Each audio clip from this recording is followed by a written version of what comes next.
Olá, tudo bem? Eu sou a Amanda, sou bióloga formada pela UFMG, mestre em parasitologia e doutoranda nessa mesma área. E eu vou acompanhar vocês aqui nesse curso sobre bactérias e vírus de importância clínica. Então, pessoal, vamos começar a nossa primeira aula desse curso de bactérias e vírus de importância clínica aqui na Realizare.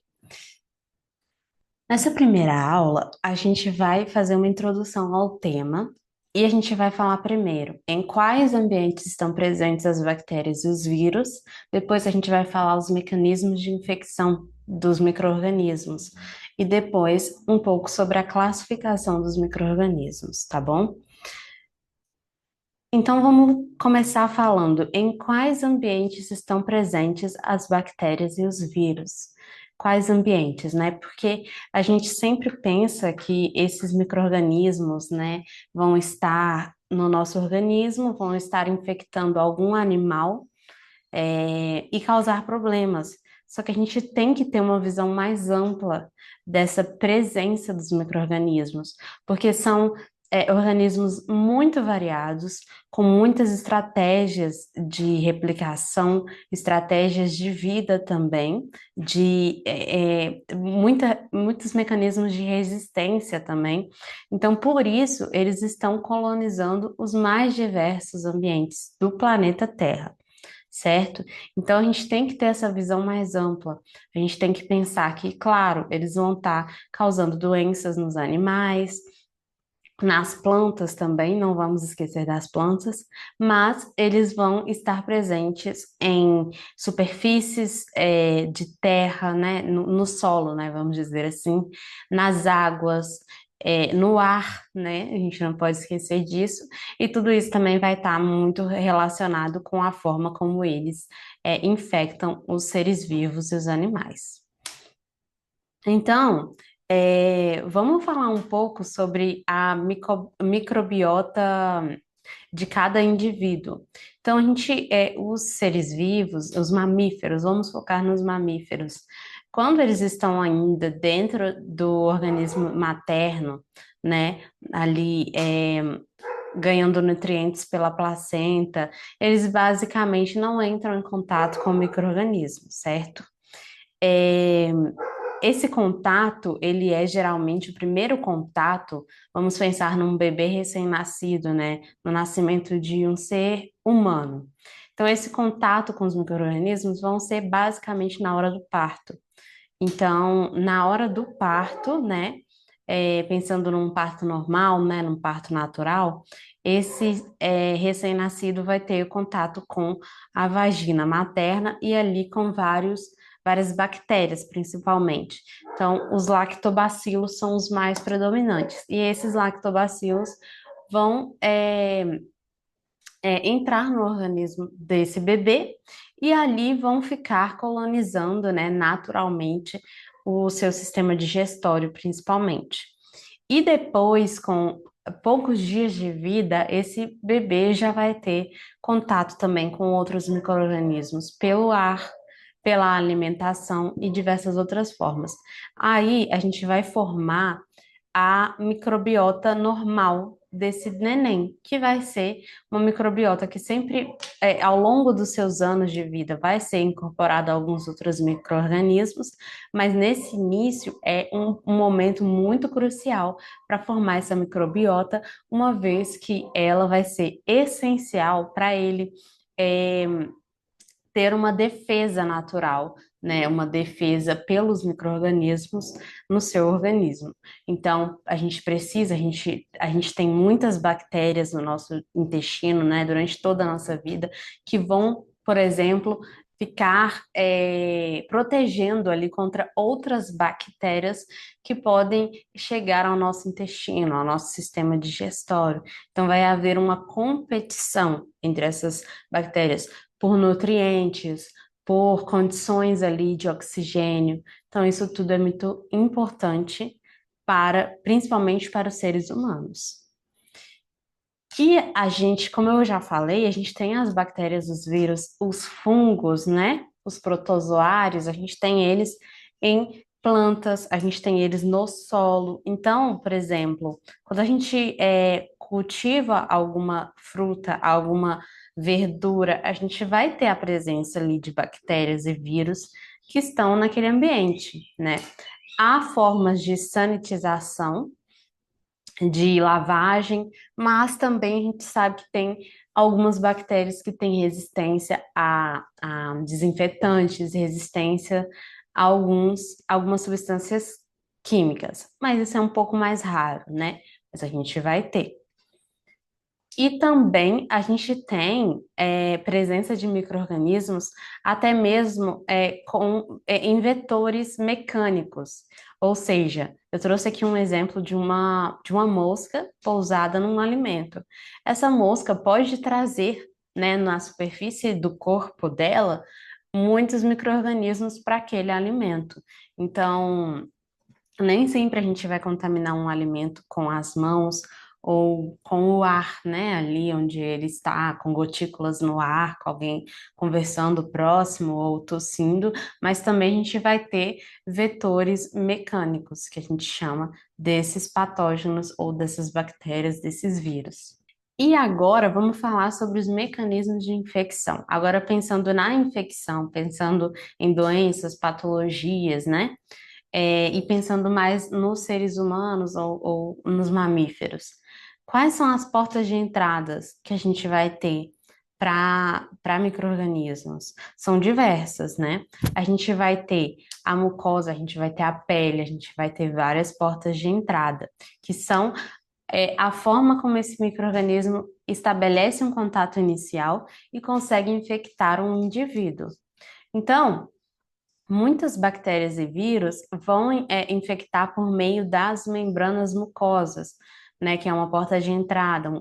E aí eles vão entrar pelo revestimento ali do trato respiratório, do trato gastrointestinal, urinário e a conjuntiva. Então, são várias mucosas que a gente tem no nosso organismo, pensando nos seres humanos, que vão estar expostas algumas vezes a micro-organismos que podem se estabelecer ali.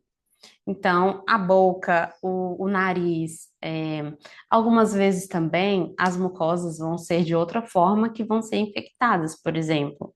O estômago, o intestino delgado, a gente vai ter bactérias e vírus que vão infectar aquela mucosa ali, mas pela alimentação, pela ingestão de uma água não tratada, pela ingestão de um alimento mal cozido.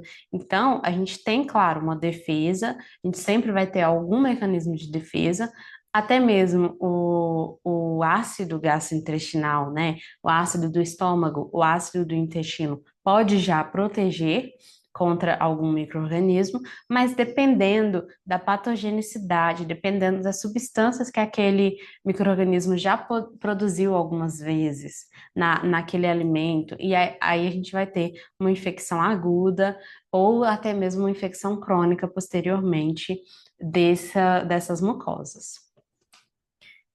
E a gente também tem várias infecções da pele. Então, essas infecções se desenvolvem na própria pele do indivíduo, elas vão estar acontecendo com micro-organismos que entram pelos folículos pilosos ou através também de pequenos cortes na pele, né? Isso já abre uma entrada para esses micro-organismos.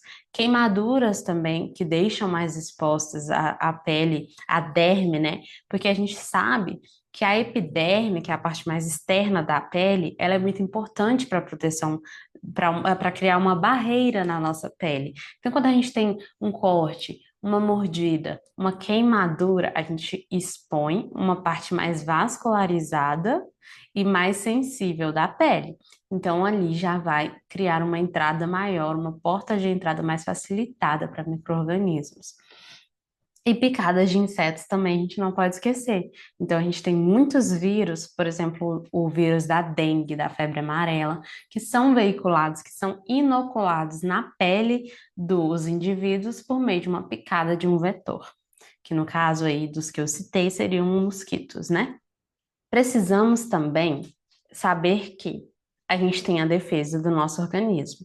Então, por exemplo, quando um micro-organismo invade um tecido corporal, sendo mucosa ou a pele, a gente vai ter fagócitos do hospedeiro. O que que são fagócitos? Células de defesa, células da imunidade inata do hospedeiro, que tem em todo ser humano, por exemplo. Então, essas células fazem fagocitose, colocam para dentro esse micro-organismo para poder defender. E essa fagocitose, muitas vezes, ela é eficiente para a proteção ali do organismo, mas algumas vezes ela não é suficiente.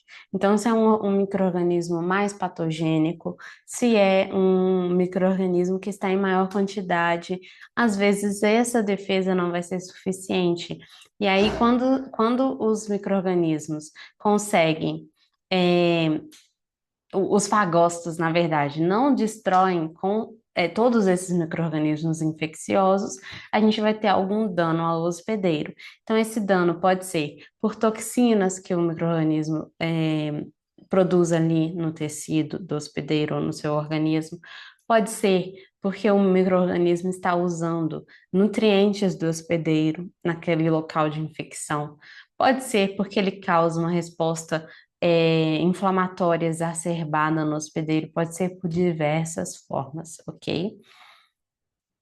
E aí, aqui um exemplo de infecção do trato gastrointestinal. A gente tem esse gênero de bactérias, que é o Campylobacter, são essas bactérias em espiral, que são muito comuns em crianças em todo o mundo. Então, essa bactéria vai causar uma gastroenterite, que é uma inflamação aguda no sistema digestório.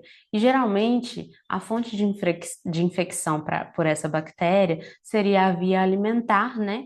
Por alimentos mal cozidos ou carne crua, leite contaminado, é muito comum.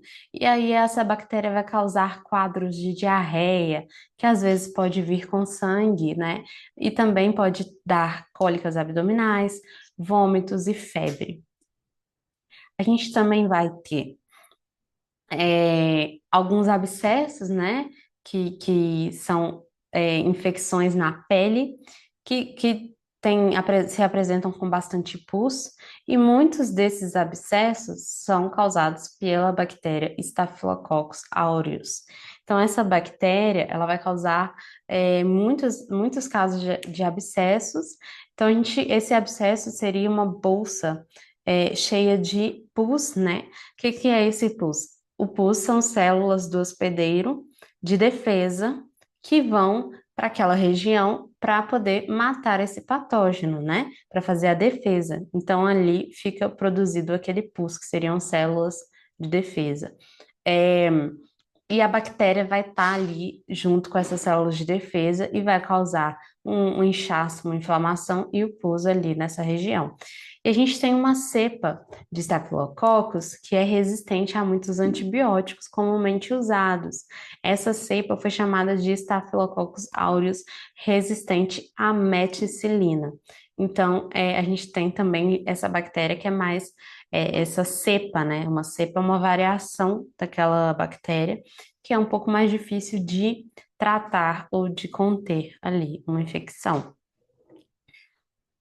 Infecções do trato respiratório, a gente pode citar uma que é muito frequente e que ocorre há muitos anos, né, em vários países do mundo inteiro, que é o vírus influenza.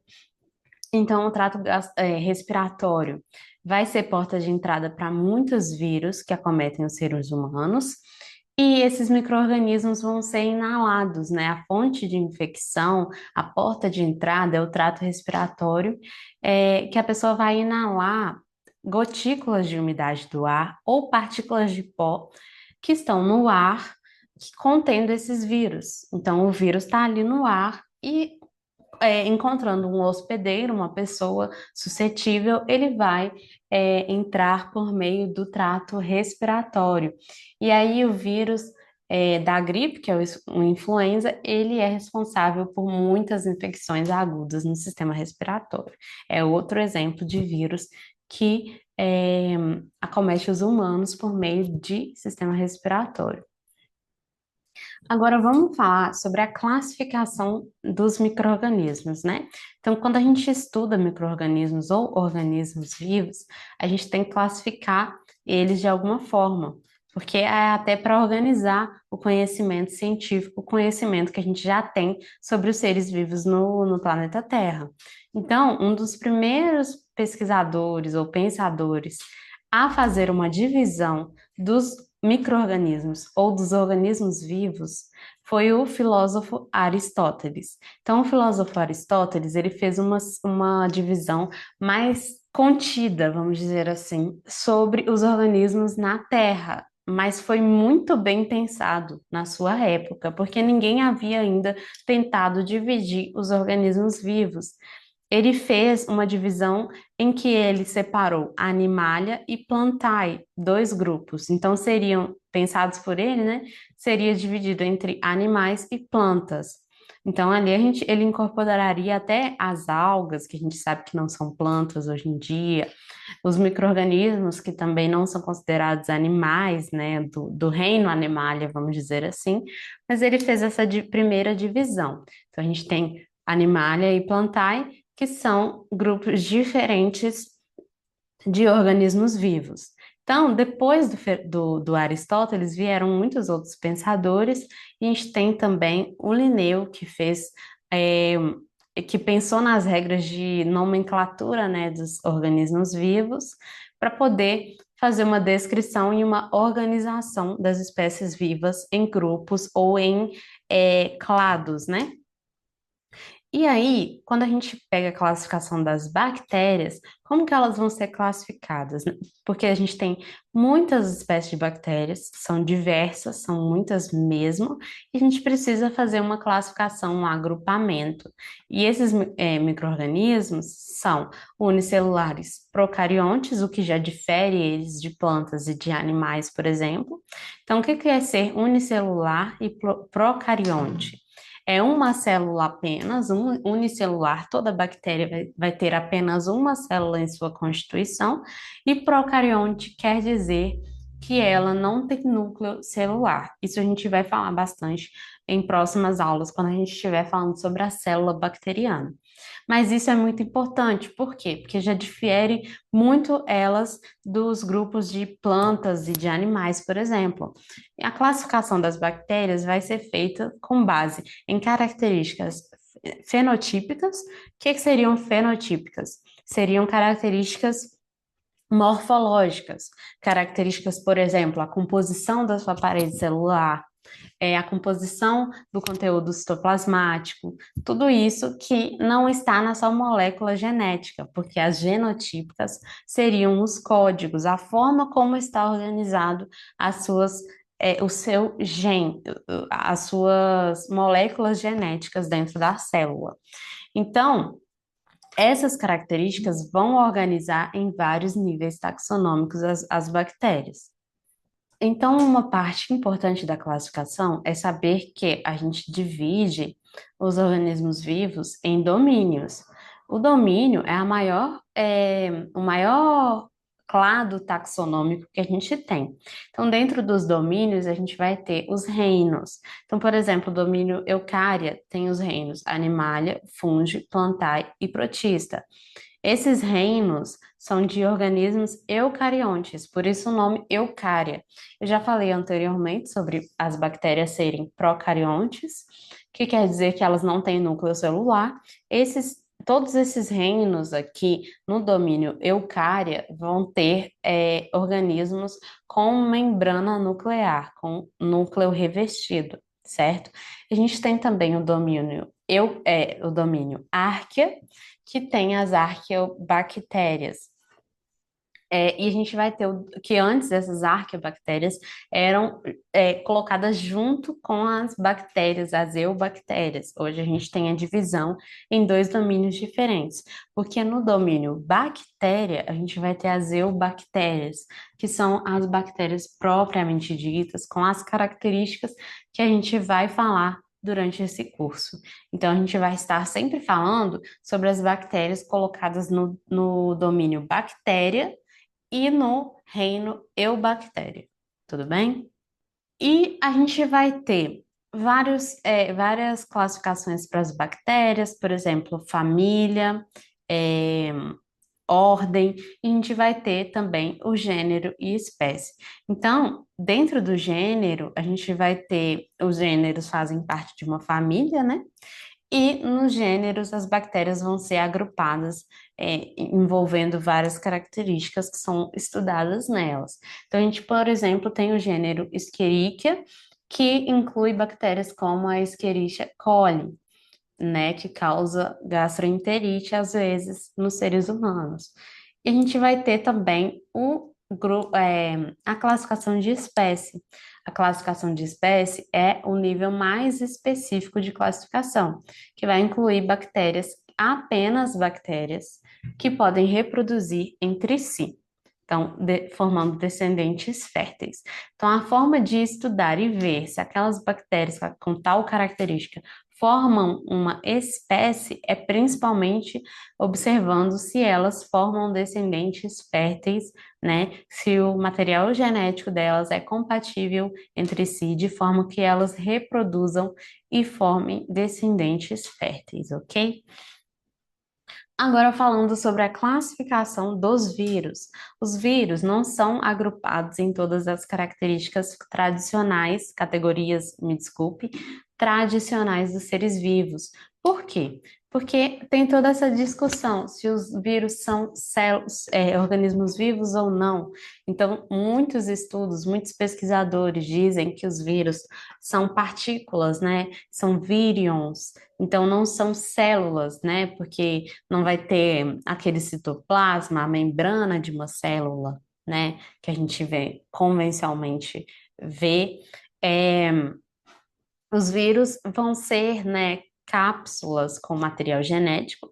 Então, tem material genético, que é muito importante, é, e vão ser células que não conseguem se reproduzir ou sobreviver, né, deixar descendentes independentemente de uma célula eucariótica, principalmente, ou de uma célula procariótica, ok? De uma célula. Então, todo vírus só vai conseguir se multiplicar estando dentro de uma célula e muitas vezes utilizando a maquinaria daquela célula hospedeira. Então, a classificação dos vírus é feita de forma diferente dos organismos vivos, vamos dizer, né? Então, vai ser muito baseado no tipo de material genético, por exemplo, a estrutura do capsídeo, que é o envoltório proteico. Nessa imagem aí embaixo, vocês podem ver, a gente tem quatro diferentes vírus, são muito diferentes. Esse envoltório proteico visivelmente é muito diferente. A gente tem um que é mais em forma de bastão, a gente tem o redondo, a gente tem o bacteriófago, que tem até essa forma que parece que ele tem um tronco e algumas pernas, né? Lógico que não é. Mas os capsídeos, esse envoltório proteico do vírus, que tem até muito a ver com resistência, eles vão variar muito e vão ser características utilizadas para a classificação dos vírus. E além disso, uma coisa que é muito utilizada para classificar os vírus é a estratégia de replicação desses micro-organismos.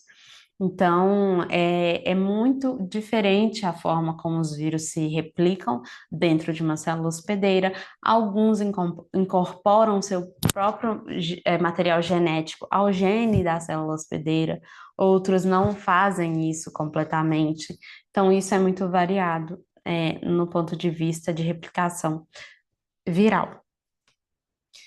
E aí a gente vai ter as categorias taxonômicas seguintes. A ordem, que vai ser a maior unidade taxonômica para agrupar os vírus em características gerais semelhantes. A gente vai ter as famílias, que vão estar inclusas dentro de uma ordem, né? Então, as famílias vão agrupar os vírus também com características morfológicas e genéticas comuns, características mais amplas, ok? Menos específicas do que, por exemplo, a próxima categoria taxonômica que a gente vai falar aqui. Então, a gente tem, por exemplo, a família Herpes viridae, que inclui os vírus da herpes simples e o Epstein-Barr. A gente vai ter também o gênero que estão dentro de famílias, que vai agrupar vírus com base na estrutura do capsídeo, que eu acabei de falar, né, o envoltório proteico, e na composição do material genético. Então, a gente tem vírus de DNA, a gente tem vírus de RNA, a gente tem vírus que tem ambos os materiais genéticos. Então, isso também é muito importante de se analisar para fazer a classificação, por exemplo, dentro do gênero. E a espécie vai ser a categoria mais específica de classificação viral, que vai ser baseada na capacidade de infectar um hospedeiro específico e nas semelhanças genéticas e fenotípicas. Então, aqui na parte de espécie, a gente já entra com também a análise dos hospedeiros desse vírus, né? Porque eles vão ser espécies específicos. Então, eles vão ser específicos para um certo hospedeiro, para um tipo de célula, né? Então, isso vai ser utilizado na classificação de espécie de vírus.